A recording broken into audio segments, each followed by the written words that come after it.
ফুলপুর উপজেলার রামভদ্রপুরে জমি সংক্রান্ত বিরোধের জেরে পরিকল্পিতভাবে হামলা চালিয়ে 12 জনকে আহত করেছে সন্ত্রাসীরা।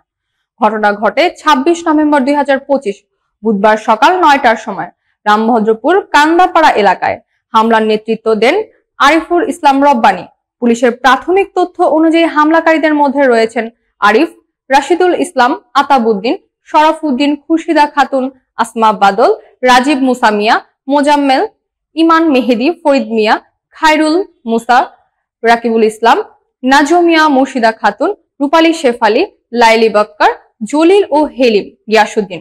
অন্যদিকে আহতরা হলেন কাজল মিয়া, নাজমুল, শ্যামল মিয়া, লাল মামুন, খুশ মামুদ, খাদিজা খাতুন, আব্দুল মিয়া, রহিম খাতুন, নীলা আক্তার, মোহাম্মদ রাসুল মিয়া, মাইনর মিয়া।